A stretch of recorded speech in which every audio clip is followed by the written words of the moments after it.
Hello students, Vande Mataram.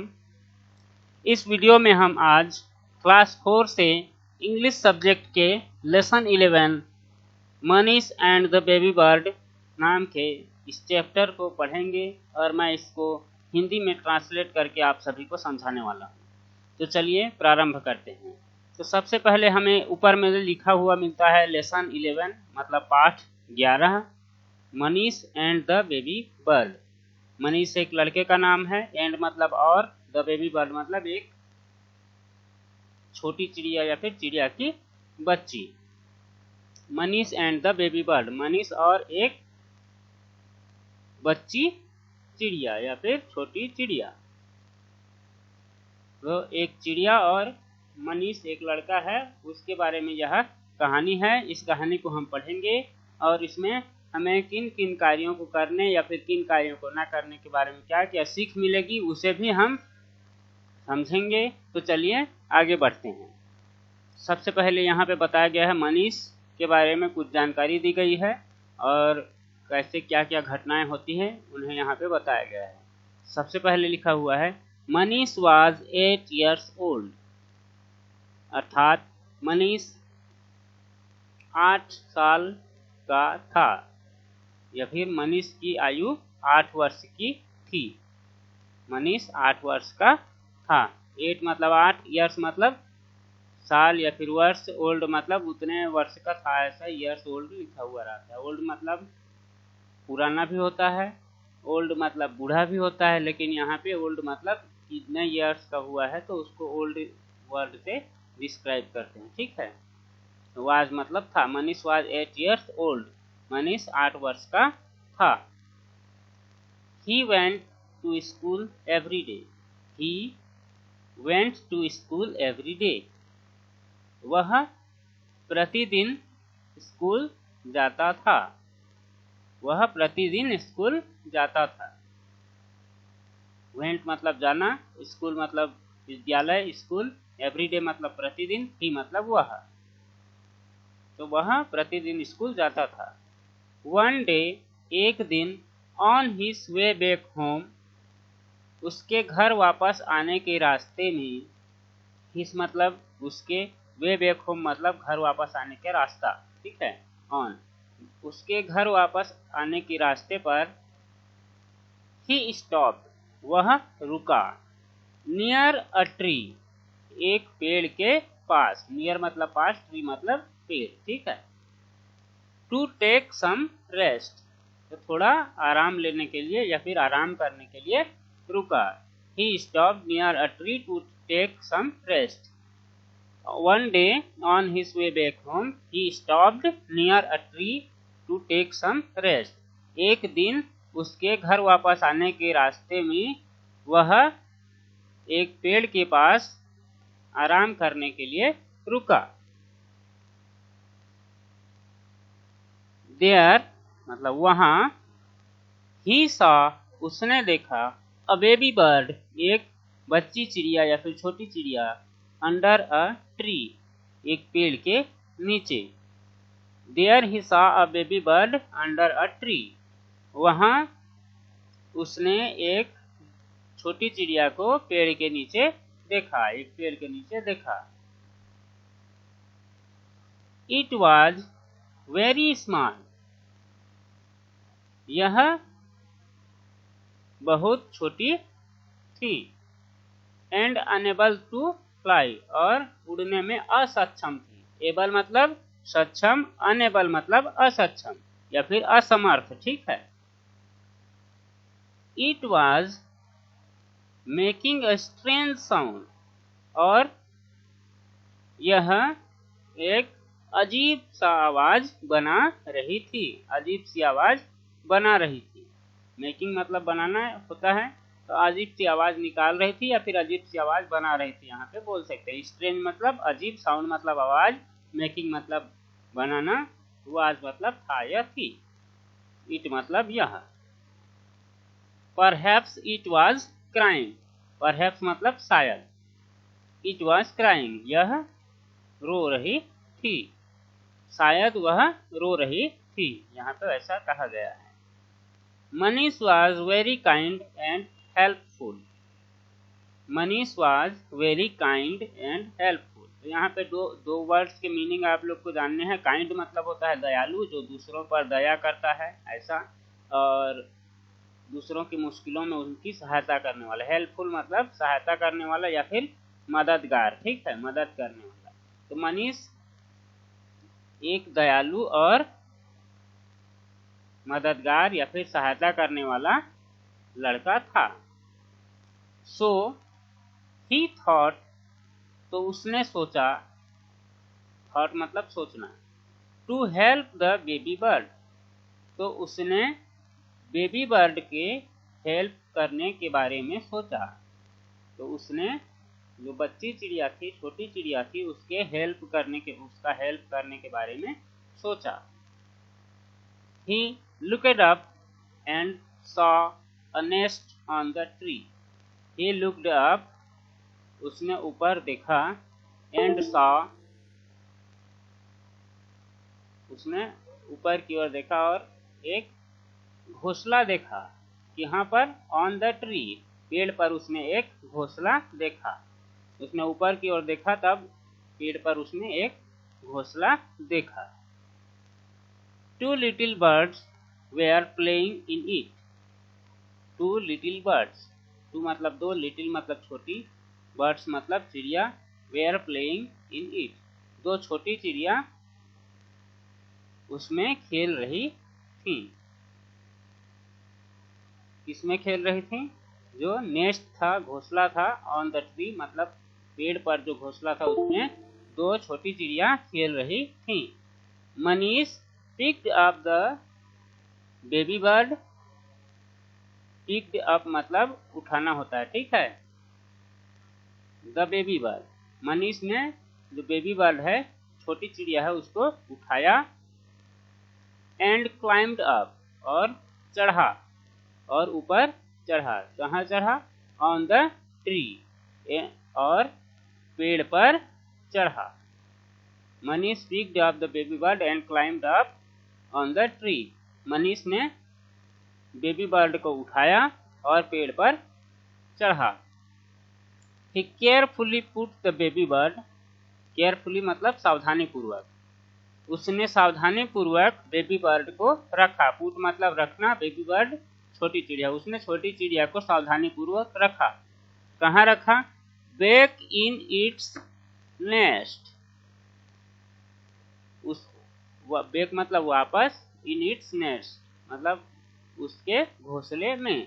तो he carefully put the baby bird back in its nest मतलब उसने सावधानी पूर्वक बेबी बर्ड को उसके घोंसले में वापस रखा, जहां से वह नीचे गिर गई थी, ठीक है। The three baby birds were together again. The three baby birds were together again. Again मतलब दोबारा, together मतलब एक साथ। The three baby birds मतलब तीन छोटी चिड़िया। तो अब जो तीन छोटी चिड़िया थी वे वापस से दोबारा एक साथ हो गईं। जस्ट देन, तभी, जस्ट देन मतलब तभी या फिर तुरंत बाद, just then the mother bird माता पक्षी या फिर उनकी माँ, रिटर्न वापस आई, तभी उनकी माँ माता चिड़िया वापस आई। शी sang ए सॉन्ग, उसने एक गाना गाया। sang मतलब गाया या फिर गाई, सॉन्ग मतलब गाना, ठीक है। उसने एक गीत गाया। To thank Manish for his help, Manish को धन्यवाद कहने के लिए, मनीष को उसके द्वारा किए गए सहायता के लिए धन्यवाद कहने के लिए उसने एक गाना गाया। चिड़िया कैसे गाना गाएगी? चिड़िया चहचहाते हुए अपनी आवाज, अलग अलग प्रकार की मधुर मधुर आवाज निकालती हैं चिड़िया, तो वैसे उसने भी एक मधुर आवाज निकाला और मनीष का धन्यवाद किया। मनीष का धन्यवाद क्यों किया? फॉर हिज हेल्प, उसकी सहायता के लिए, उसने जो बेबी बर्ड की सहायता की थी, उसके लिए मदर बर्ड ने मनीष के लिए एक गाना गाया, sang a song,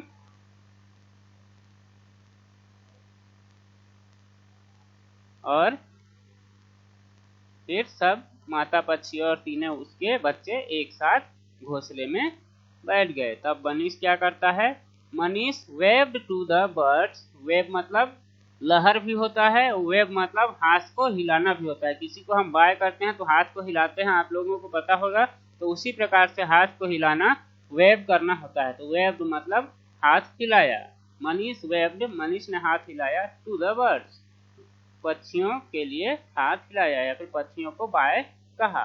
and went back home happily, and मतलब और, वेंट बैक होम हैप्पीली, और घर वापस आया खुशी खुशी, और खुशी खुशी घर वापस आया। हैप्पीली मतलब खुशी खुशी या फिर खुश होकर। तो इस चैप्टर में हमने क्या पढ़ा कि हमें भी किसी मुश्किल में फंसे जीव जंतु या फिर किसी भी मनुष्य की सहायता करनी चाहिए, और तभी हमें भी खुशी प्राप्त होगी, और दूसरे जीव जंतु या फिर मानव भी हमें धन्यवाद ज्ञापित करेंगे। हम ऐसे अच्छे कार्य हमें भी करते रहना चाहिए, और दूसरों को मुश्किलों में नहीं डालना चाहिए, बल्कि उनको मुश्किलों में सहायता करनी चाहिए। हमें यही सीख इस लेसन से मिलती है। ठीक है, तो यह चैप्टर यहीं समाप्त होता है। लास्ट में आप लोग को समझ में ना आया हो तो फिर से बता दे रहा हूँ मैं। Manish waved to the birds and went back home happily मतलब मनीष ने बर्ड्स को, पक्षियों को बाय कहा हाथ हिलाते हुए, और घर वापस आ गया खुशी खुशी। हैप्पीली मतलब खुशी खुशी या फिर प्रसन्न होकर या फिर खुश होकर घर वापस आ गया। तो इसमें कुछ क्वेश्चंस आगे मिलेंगे जिसके लिए आप लोग को यहीं से आंसर मिल जाएगा। ठीक है, जैसे फर्स्ट क्वेश्चन है यहाँ पे, हाउ ओल्ड इज मनीष, तो उसका आंसर यहाँ पे मिल जाएगा, मनीष वाज 8 years ओल्ड। ठीक है, या फिर मनीष इज 8 years ओल्ड आप लिख सकते हैं। सेकेंड क्वेश्चन आपको मिलेगा, why did Manish stop near the tree, तो इसके लिए आप लिखेंगे, Manish stopped near a tree to take some rest.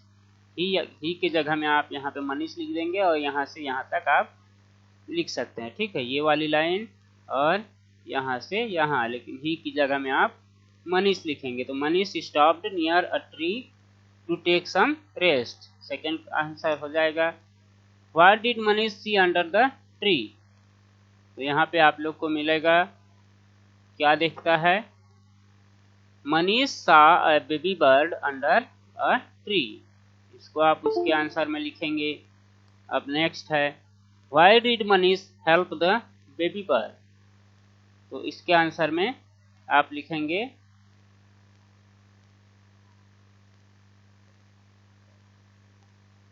Because the baby bird was very small and unable to fly and it is making a strange sound, so Manish help the baby bird. या फिर इसको ना लिखें तो Manish was very kind and helpful so he thought to help the baby bird, इसको भी आप लिख सकते हैं। ठीक है, how did the mother bird thank Manish, अभी हमने पढ़ा, the mother bird sang a song to thank Manish for his help, इसको आप यहाँ तक लिख सकते हैं। तो सी की जगह में आप द मदर बर्ड लिखेंगे, the mother bird sang a song to thank Manish for his help. Next question, the story is about, किसके बारे में है, फर्स्ट ये वाला इसका आंसर हो जाएगा, Manish and bird, bird and tree और बर्ड एंड नेस्ट के बारे में तो नहीं था, मनीष और एक बर्ड के बारे में ये स्टोरी थी। तो यहाँ पे आप ट्रू फॉल्स लिखना है, राइट ट्रू और false against each sentence below. Manish went away when he found the baby bird under the tree, यहाँ पे कहा जा रहा है मनीष वेंट अवे, मनीष दूर चला गया। जब व्हेन मतलब जब उसने बेबी बर्ड को पेड़ के नीचे पाया। तो ऐसा होता है क्या? नहीं। तो इसका आंसर हो जाएगा फॉल्स। यहाँ पे आप फॉल्स लिख देंगे। तो नेक्स्ट वाला, Manish looked up and saw a nest on tree, true हो जाएगा। The baby bird was small but could not fly, वो तो उड़ नहीं सकते थे। यहाँ पे कुड फ्लाई लिखा हुआ है, तो ये भी रॉन्ग हो जाएगा। तो फॉल्स लिखेंगे यहाँ पे। There are 2 baby birds in the story, यहाँ पे 2 बेबी बर्ड्स तो नहीं थे, या फिर 3 थे, या फिर 1 थी। तो यहाँ पे ये भी फॉल्स हो जाएगा। ठीक है। अब 5th नंबर है, the mother bird gave a fruit to thank Manish. No no no, the mother bird sang a song to thank Manish. Fruit तो देती नहीं है, गाना गाती है, तो ये भी फॉल्स हो जाएगा। केवल एक ट्रू, सेकेंड वाला ट्रू होगा, बाकी सब फॉल्स हो जाएंगे। तो बाकी सब क्वेश्चन आंसर्स के लिए हम अलग से एक वीडियो बनाएंगे। अभी के लिए फ़िलहाल इतना ही। अगर ये वीडियो आप लोगों को पसंद आया हो तो प्लीज़ वीडियो को लाइक ज़रूर करें, जितना हो सके शेयर करें, और चैनल को भी सब्सक्राइब करना ना भूलें। धन्यवाद।